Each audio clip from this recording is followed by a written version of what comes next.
জীবনে যখন সমস্যা আসে তখনই আমরা মানুষকে খুঁজি আর মানুষকে বেশি ভালোবাসি, কিন্তু যখন আমাদের জীবন থেকে সমস্যা হারিয়ে যায় তখন যে আমার আপনজন সেও দূরে হয়ে যায়, তাই না?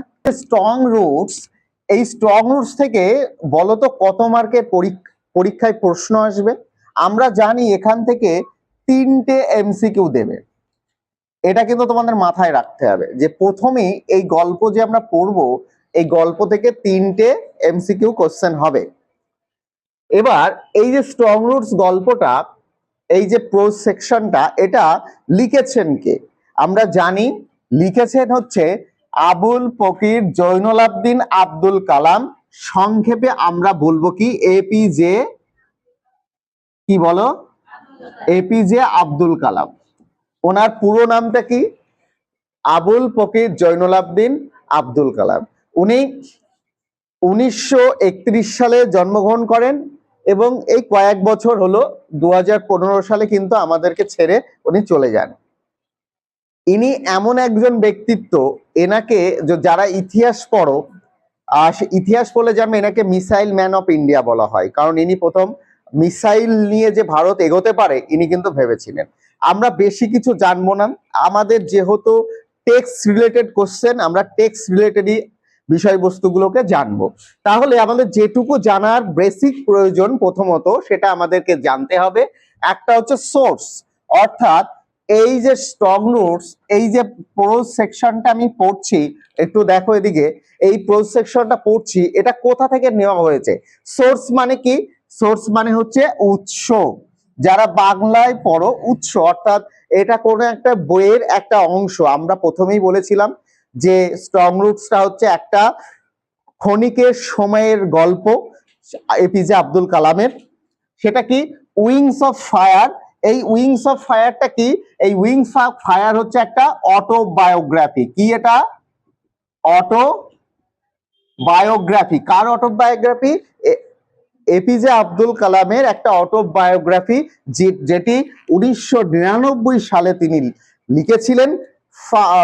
1 জানুয়ারিতে পাবলিশ হয়েছিল। 1999 সালের 1 জানুয়ারিতে তিনি পাবলিশ করেছিলেন সেই উইংস অফ ফায়ার। এটাকে তোমরা নোট করবে, কারোর পরীক্ষায় বলা যায় না, দিতেই পারে যে স্ট্রং রুটসটা কোন বই থেকে নেওয়া হয়েছে, তখন আমরা বলবো কোথা থেকে নেওয়া হয়েছে, উইংস অফ ফায়ার থেকে নেওয়া হয়েছে।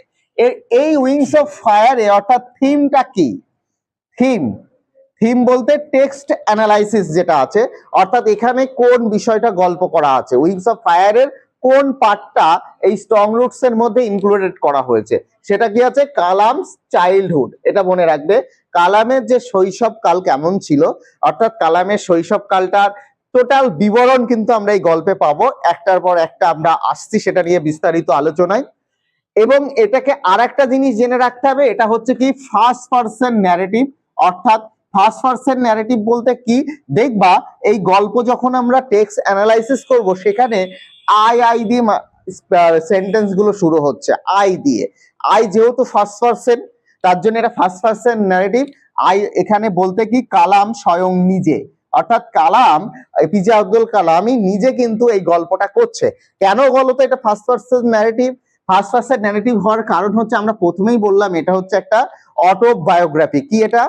অটোবায়োগ্রাফি। অটোবায়োগ্রাফি মানে আমরা জানি কি এটা হচ্ছে আত্মজীবনী, অর্থাৎ নিজের সম্পর্কে নিজে যে লেখা হয় সেটা হচ্ছে অটোবায়োগ্রাফি। যখন আমার সম্পর্কে অর্থাৎ কালামের সম্পর্কে যখন অন্য কেউ লিখবে সেটা হচ্ছে কি বায়োগ্রাফি হবে। বুঝতে পারলে? তাহলে আমরা এই বেসিকটুকু জানতে পারলাম যে স্ট্রং রুটস থেকে যে 3 নম্বরের প্রশ্ন আসতে গেলে আমাদের প্রিফেজে কি কি থাকে, অর্থাৎ টেক্সটে যেটা নেই, টেক্সটের বাইরে আমাদের কোন ইনফরমেশন গুলো আমাদের রাখতে হবে মনে, সেটা কিন্তু জানতে পারলাম। এবার আমরা টেক্সটটা শুরু করব। আমি প্রথমেই বললাম এটা বিষয়টা কি আছে, থিমটা কি? টেক্সট অ্যানালাইসিস, কালামসের চাইল্ডহুড মানে কি? শৈশবকাল, অর্থাৎ কালামের শৈশবকাল সম্পর্কে আলোচনা করব। আমরা বলি তাহলে শৈশবকালে কি থাকে। শৈশবকাল সম্পর্কে জানতে গেলে আমরা জানতে পারবো যে সে কোথায় জন্মেছে, সে যে জায়গায় জন্মেছে বা জন্মগ্রহণ করেছে সেই জন্মগ্রহণের এলাকাটা কেমন, অর্থাৎ তার প্রতিবেশী কেমন ছিল, তার বাবা মা কেমন ছিলেন, বা সে ছোট থাকার সময়ে সে কেমন ভাবে বেড়ে উঠেছে, এই বিষয়গুলো আমরা জানতে পারবো। তাহলে টোটাল গল্পটা আমরা তিনটে পার্টে বুঝবো। তিনটে পার্টে, একটা কি কালামের জন্মস্থান সম্পর্কে বুঝবো, অর্থাৎ কালামের বাবা মা সহ কালাম কোথায় জন্মেছে সেই জন্মস্থান এবং তার বাড়ি বৃত্তান্ত সম্পর্কে জানতে পারবো। আর একটা পার্টে আমরা কি জানবো, ও কালাম যেখানে জন্মগ্রহণ করেছিল সেখানে দুটো তীর্থস্থান ছিল এবং যে দুটোর জন্য ভীষণ বিখ্যাত ছিল সেই জায়গাটা, সেটা জানতে পারবো। আর লাস্ট এপিসোডে আমরা জানতে পারবো যে কালামের বাবার সম্পর্কে কিছু তথ্য পাবো, আর কালামের বাবার যে জীবনের অনুপ্রেরণা কালামের উপরে যে প্রভাব ফেলেছিল সেটা সম্পর্কে আমরা জানতে পারবো। তাহলে আমরা প্রথমত যে স্টেপগুলো আছে সেই স্টেপগুলো অনুযায়ী আমরা ওয়ান লাইনার, এবং বলে দিই শোনো, এই ক্লাসটার যারা করবে তাদের মনে করি যে স্ট্রং রুটস এর টেক্সটের 90% এখান থেকে ইনফরমেশন তুমি পেয়ে যাবে। এবং আমার এর পরবর্তী ক্লাস যেটা আসবে স্ট্রং রুটস এর উপরে, ওয়াল লাইনার্স নোটস, মানে কি এই টোটাল গল্প থেকে কতগুলো লাইন তোমাকে সবসময় মুখস্থ রাখতে হবে, শুধু এমসিকিউ এর নয়। তোমরা জানো যে এই টেক্সট থেকে কি হবে, টেক্সচুয়াল গ্রামারও আসবে। তাহলে আমরা প্রথম পার্ট অর্থাৎ চাইল্ডহুডের প্রথম অর্থাৎ ব্রন সম্পর্কে জানবো, অর্থাৎ কালাম কোথায় জন্মেছে, অর্থাৎ উনি কোথায় জন্মেছিলেন ব্রন সম্পর্কে জানবো। আমরা জানি উনি জন্মেছিলেন কোথায়, বলতো কোথায়, রামেশ্বরমে, তাই তো? কোথায় জন্মেছিলেন, রামেশ্বরমে।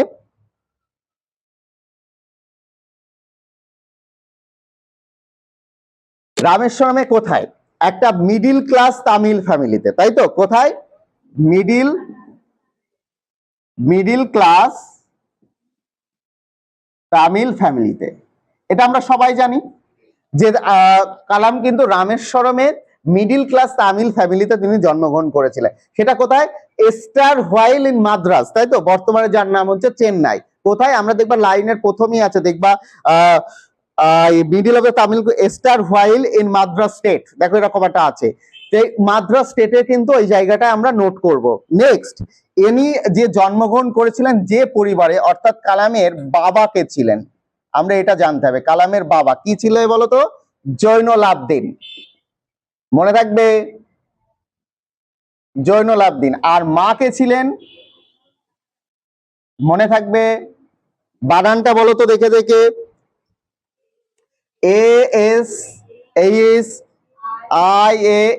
ASIAMMA, বুঝতে গেল?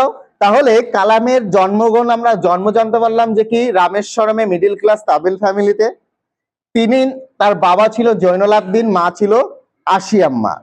এই জৈনুল আবদিন কিন্তু খুব একটা যে বেশি শিক্ষিত ছিলেন তা নয়, মন দিয়ে শোনো।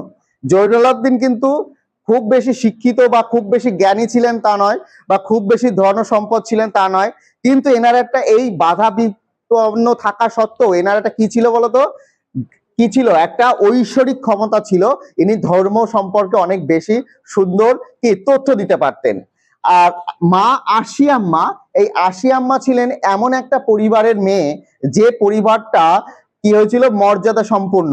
এবং ওই আশিয়াম্মা অর্থাৎ তার মায়ের পরিবার থেকে কোনো একজন পূর্বপুরুষ কি হয়েছিল, ইংরেজদের কাছ থেকে বাহাদুর সম্মান পেয়েছিল, মনে থাকবে। তা কি হয়েছিল, বাহাদুর সম্মান পেয়ে গেছিল। এবং এই গেল আমাদের কালামের বাবা মা সম্পর্কে আমরা একটা বিস্তারিত আলোচনা। এবার আসি, কালাম বলছে যে কালাম প্রতিদিন নাকি তার মায়ের সঙ্গে খেতে বসতো কোথায়, রান্নাঘরে, তাই তো? মায়ের সঙ্গে কোথায় খেতে বসতো, হচ্ছে কি রান্নাঘর। রান্নাঘর মানে হচ্ছে কি কিচেন, তাই তো? কিচেনে, কিচেন রুম, রান্নাঘরে খেতে বসতেন।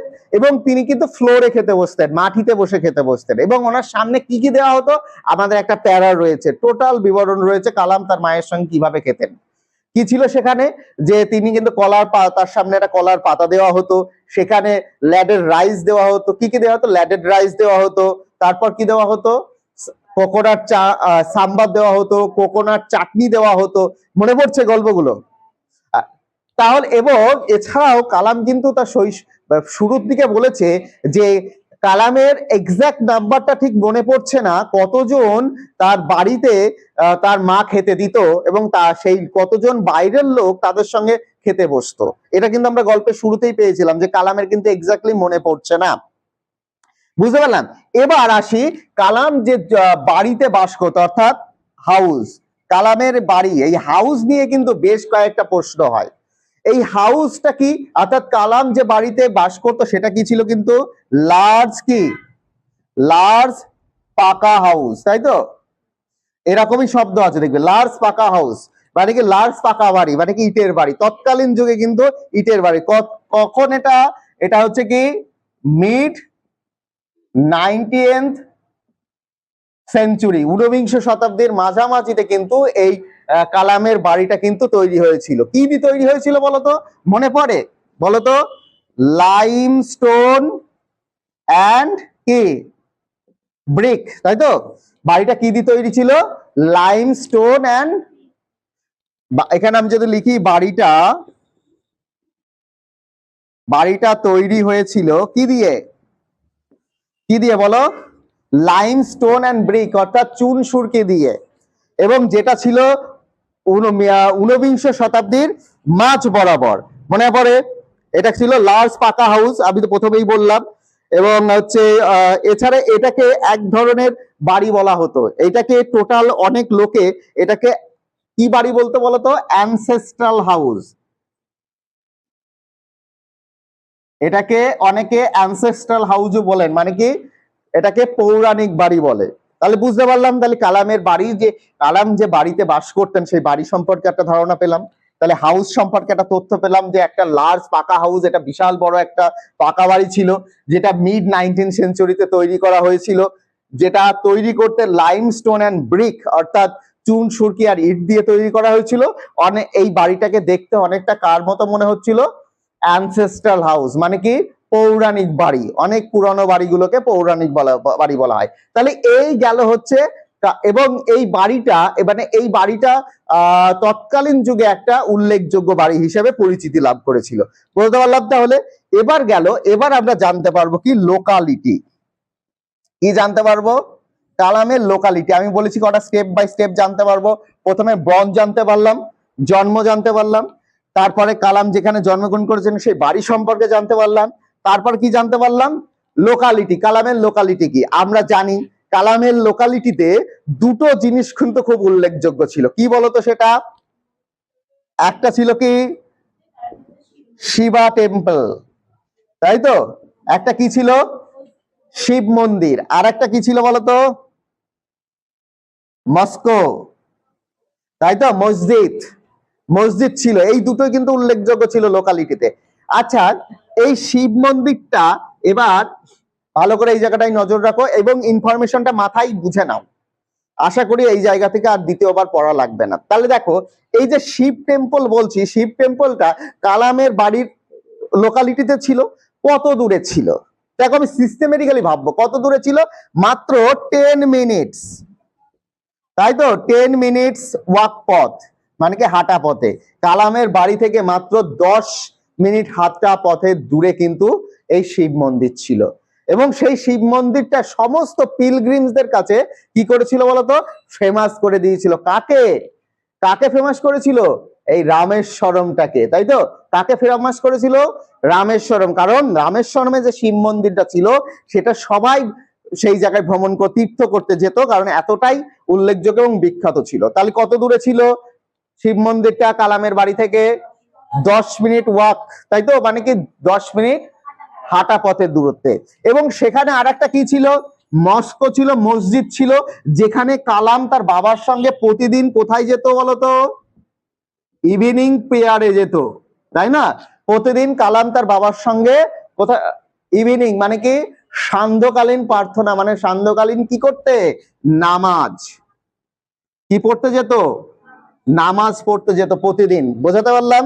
তাহলে এই আমরা লোকালিটিতে দুটো স্থাপত্য আছে, বুঝতে পেরেছি?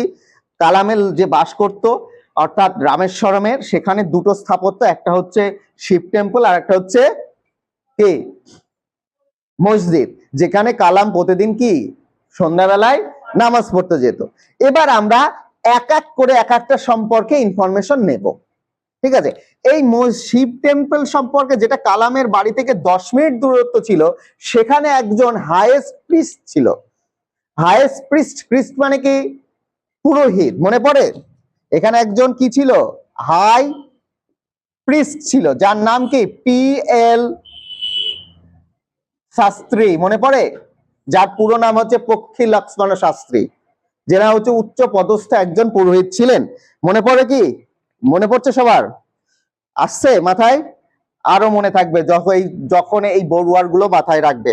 তাহলে কি হচ্ছে? এটা PL শাস্ত্রী বা হচ্ছে পক্ষী লক্ষ্মণ শাস্ত্রী। ইনি কে ছিলেন? ইনি ছিলেন কালামের বাবার খুব ক্লোজ ফ্রেন্ড, তাই তো? এটি কি ছিলেন? কালামের বাবার খুব ক্লোজ ফ্রেন্ড, মানে কি কাছের বন্ধু। কেন? কারণ কালামের বাবার সঙ্গে এই PL শাস্ত্রী সবসময় কি নিয়ে আলোচনা করতেন? স্পিরিচুয়াল ব্যাপার নিয়ে। কি নিয়ে?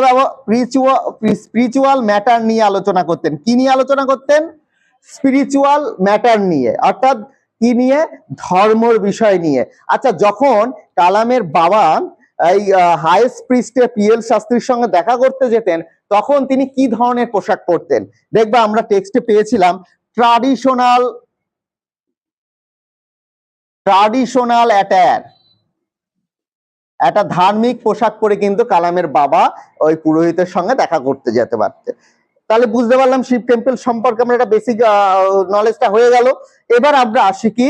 মস্কো, যেটা সব থেকে গুরুত্বপূর্ণ জায়গা আমাদের এখানে মনে রাখতে হবে। মস্কোটা কি? দেখো, আমরা জানলাম যে মস্কোতে কালাম তার বাবার সঙ্গে প্রতিদিন ইভিনিং প্রেয়ার মানে নামাজ পাঠ করতে যেতেন। এই মস্কোটা যেখানে যেতেন, মনে রাখবে, এখানে যখন কালামের বাবা ফিরে আসতেন, মানে কোথা থেকে? মস্কো থেকে ফিরে আসতেন। আচ্ছা, একটু বলে নি, এখানে নামাজ যে পাঠ করতেন সেটা কি, কোন ভাষায়? আরবি ভাষায়। এটা কিন্তু পরীক্ষায় আসতে পারে, যে এখানে যে নামাজ পাঠ হতো সেই নামাজটা কোন ভাষায় পাঠ করা হতো? কি সেটা? আরবি ভাষায়, মানে আরবিক, যে ইংরেজি শব্দটা, সেটা আরবি ল্যাঙ্গুয়েজে করা হতো। তাহলে এবার দেখো, এখান থেকে যখন তিনি এই নামাজ পাঠ করে, কালাম যখন বলছে যে আমার বাবা আর আমি যখন নামাজ পাঠ করে মসজিদ থেকে ফেরত আসতাম, আমি বাইরে দেখতাম বিভিন্ন ধরনের বিভিন্ন জাতির মানুষ কি করতো? অপেক্ষা করতেন কালামের বাবার জন্য। কি নিয়ে? বাউল অফ ওয়াটার নিয়ে, তাই তো? কি নিয়ে? জলের ঘটি বা জলের বাটি নিয়ে কিন্তু তিনি অপেক্ষা করতেন। এবং দেখতাম যে বাবা এসে সেই জলগুলোকে আঙুলের অগ্রভাগ এরকম টাচ করে কি যেন একটা মন্ত্র পাঠ করতেন, এবং সেই পরে সেই জলটা কি হয়ে যেত? স্যাংটিফাইড হয়ে যেত, মানে কি? পবিত্র হয়ে যেত। কি তো? জলটা কি হতো? পবিত্র হয়ে যেত। এবং সেই পবিত্র জলগুলো যখন তারা বাড়িতে নিয়ে গিয়ে তাদের যত অসুস্থ মানুষ আছে, সেই অসুস্থ মানুষদের যখন ওই জলটা পান করাতো বা জলটা দিত, তখন দেখা যেত ওই জলটা তারা গ্রহণ করার পর সেই মানুষগুলো সুস্থ হয়ে যেত। এবং সুস্থ হয়ে তারা যখন তার বাবাকে ধন্যবাদ জানাতে আসতেন, তখন তার বাবা তাদেরকে কি বলতো? কি কি বলতো? থ্যাংক টু আল্লাহ, তাই তো? মানে আল্লাহকে ধন্যবাদ দাও, আমাকে দিও না। কাকে ধন্যবাদ দিতে হবে? আল্লাহকে ধন্যবাদ দাও, আমাকে না। কারণ তিনি মার্সিফুল হয়েছে, মানে কি? তিনি কি হয়েছেন? তিনি তোমার উপরে দয়া করেছেন, তার জন্য তুমি সুস্থ হয়েছে। তাহলে এই গেল আমাদের প্রথম ফেজের, অর্থাৎ কালামের জন্ম, কালামের বাড়ি, তার এলাকা, লোকালিটি সম্পর্কে আমরা তথ্যটা পেলাম। তাহলে নেক্সট কি আছে? নেক্সট পার্টটাই কিন্তু আমাদের সব থেকে গুরুত্বপূর্ণ পার্ট। এই জায়গাটায় যত কনফিউজিং এর তথ্য কিন্তু এই জায়গাটা আছে, সেটা আমাদের কিন্তু ভালো করে বুঝতে হবে।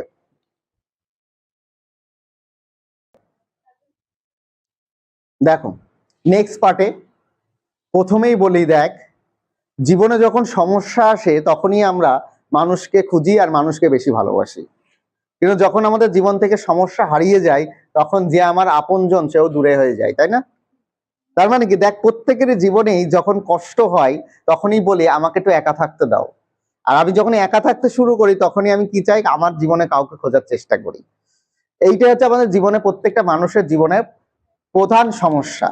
প্রধান সমস্যা কি? আমরা সমস্যা কি জন্য তৈরি হচ্ছে সেই সমস্যাটা আমরা খুঁজি না। প্রত্যেকে দেখ, আমি যেটা বলি আপামর টোটাল এই বিশ্বে সমস্যা কি জন্য তৈরি হয়েছে, বা আমি যে একা থাকবো, এই যে আমরা বলি যে আমি নিঃসঙ্গ হয়ে গেছি, আমি আই ফিল লোনলি। কেন? ধরো তুমি পরীক্ষায় একটা প্রশ্নের উত্তর তুমি লিখতে পারছো না, তার জন্য তুমি হাই হতাশা না হয়ে তুমি তার কারণ খুঁজে বার করো যে তুমি পরীক্ষার প্রশ্নটা কেন উত্তরটা কেন লিখতে পারছো না। তার কারণটা কি? নিশ্চয়ই তুমি পরীক্ষার ওই প্রশ্নের উত্তরটা আগের দিন পড়ে আসোনি বা আগে পড়োনি। তা সেই রকমই এইদিকে নজর রাখো। আমরা জানতে পারলাম কালামের বাবা আর পক্ষী লক্ষ্মণ শাস্ত্রী, ওনারা কিন্তু দুজনাই ট্রাডিশনাল অ্যাটায়ার পরে, অর্থাৎ ধার্মিক পোশাক পরে ওনারা কিন্তু, এই টু মেন বলতে কিন্তু ওনাদের দুজনকে বোঝাচ্ছে, ডিসকাসিং স্পিরিচুয়াল ম্যাটার্স, ধর্ম সম্পর্কে বিভিন্ন তথ্য নিয়ে আলোচনা করতেন এবং complex spiritual concept in very simple in Tamil language. এবং কালামের বাবা ওই ধর্মের কঠিন কঠিন ভাষাগুলোকে তামিল ভাষায় সহজ করে বোঝাতে পারতেন, এতটাই উনি মানে ধর্ম সম্পর্কে ওনার জ্ঞান ছিল। এই তো গেল। যখন কালাম একটু বড় হয়ে উঠলো, কালামের বাবার সঙ্গে কালাম প্রতিদিনই যায় প্রার্থনা করতে, এবং তখন কালাম যখন বড় হলো তখন কালামের মাথায় একটা প্রশ্ন আসলো, আচ্ছা বাবা, আমরা কেন প্রার্থনা করি? আমরা কেন প্রার্থনা করি? সবাই দেখি প্রার্থনা করি, কেন করি প্রার্থনা? কালামের বাবা তখন কালামকে বলছে, দেখ, প্রার্থনা আমরা যখন করি না, তখন আমাদের এই দেহ, এই মন, এই যে শরীর, এটা আমার একটা ঐশ্বরিক ক্ষমতা অর্জনের মাধ্যমে যেন মহাজগতের অংশ হয়ে যায়। যেখানে কোনো ধর্ম, যেখানে কোনো বর্ণ, যেখানে কোনো জাতি, ছোট লোক বড় লোক, আমি ধনী তুমি গরিব, এই ভেদাভেদ থাকে না, সবাই সমান। যেমন তোমরা প্রত্যেকদিন যখন ঈশ্বরের কাছে প্রার্থনা করবে, যে ধনী সেও দেখবে যতটা তার কাছে মানে ভক্ত যতটা গুরুত্ব পাবে, যে তুমি যখন যে দরিদ্র সেই ভক্ত ততটা ঈশ্বরের কাছে গুরুত্ব পায়। ওই জন্য কি বলছে, আমরা প্রার্থনা কেন করি?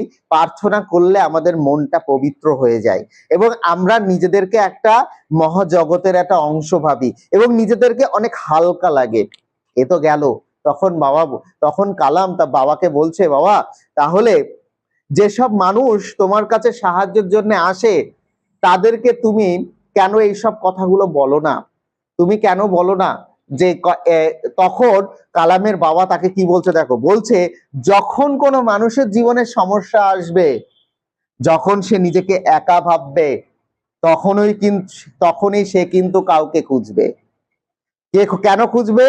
যে সে কোনো সমস্যায় পড়েছে, সেই সমস্যা থেকে মুক্তি পাওয়ার জন্য কাউকে দরকার, তাকে কিন্তু খুঁজে বেড়ার চেষ্টা করবে। যখন একা হয়ে যায় তখনই সঙ্গী খোঁজার চেষ্টা করে, তাই না? কিন্তু কালামের বাবা তাকে উপদেশ দিচ্ছে, কি উপদেশ দিচ্ছে? যে তুমি সমস্যাটা সৃষ্টি হচ্ছে কি সেটার কারণ খুঁজে বার করো, অর্থাৎ কোথা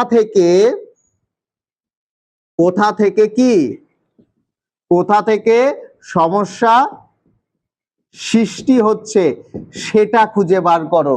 কারণ একটা কোট লাইন আছে, খুব ইম্পর্টেন্ট লাইন এই টেক্সটের, adversity always present opportunities for introspection.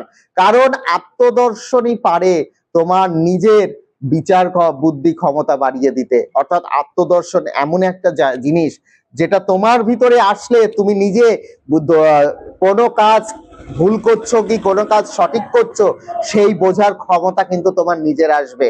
অর্থাৎ আত্মদর্শনটা এমন একটাই, আত্মদর্শন মানে নিজেকে উপলব্ধি করা।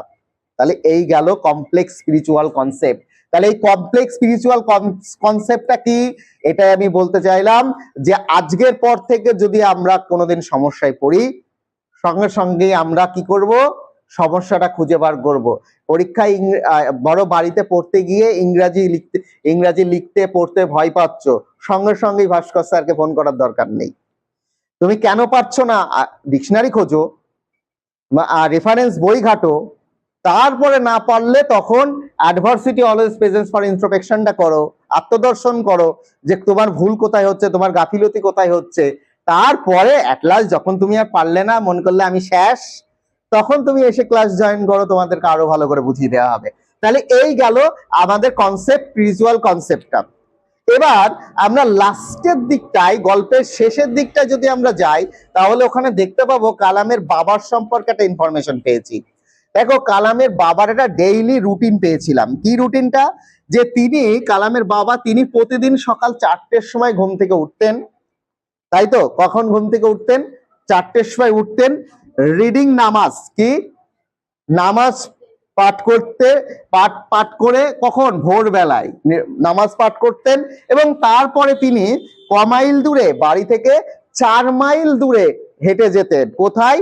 একটা কোকোনাট গ্রোভে, মানে কি একটা নারকেল বাগানে। এবং সেখান থেকে তিনি যখন ফিরে আসতেন, দেখা গেছে 1 ডজন কোকোনাটস নিয়ে, মানে কি প্রায় 12খানা নারকেল ঘাড়ে করে ঝুলিয়ে নিয়ে আসতে। এবং তিনি তারপরে এসে ওনার ব্রেকফাস্ট করতেন। এবং এটা কত? ওনার লেট 60s, তাই তো? কত? 60 বছর, লেট 60s বছর বয়স যখন হয়ে যায়, তখনও কিন্তু তিনি এই রুটিনটাই মেনে চলেন। এটা হচ্ছে কালামের বাবার ডেইলি রুটিন। এবং লাস্টের দিকে একটু আমরা জানতে পারবো যে কালাম যে জগতে উনি থাকতেন সেটা হচ্ছে রকেট সায়েন্স অ্যান্ড টেকনোলজি। মনে রাখবে, উনি, তোমাদের বইয়ে সায়েন্স অ্যান্ড টেকনোলজি আছে, পরীক্ষায় কিন্তু চালাকি করে রকেট সায়েন্স অ্যান্ড টেকনোলজি দিয়ে দেবে। অপশন কেমন আসতে পারে এরকম? Rocket science and technology, science and technology. তোমরা ভাববা যে আমরা তো বইয়ে পড়ে এসেছি সায়েন্স অ্যান্ড টেকনোলজি, না, হবে না। রকেট সায়েন্স অ্যান্ড টেকনোলজি কিন্তু উত্তরটা হবে। মনে থাকে জানো, তিনি কি বলছেন? আমি রকেট, কালাম বলতে কালাম রকেট সায়েন্স অ্যান্ড টেকনোলজির জগৎ থেকেও কালামের বাবার মানে জীবনের যে অনুপ্রাণিত হয়ে তিনি কিন্তু কালামের বাবাকে অর্থাৎ জৈনুল আবদিনকে অনুসরণ করেছেন।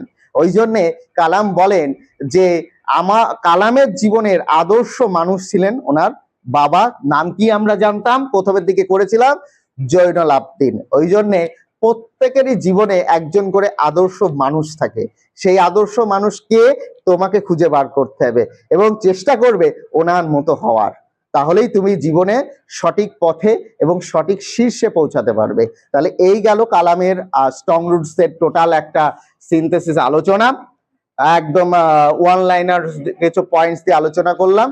প্রশ্ন থাকলে অবশ্যই জানিও, প্রশ্নের উত্তরগুলো দেব। আর পরবর্তী ক্লাসগুলো দেখার জন্য অনুরোধ রইল।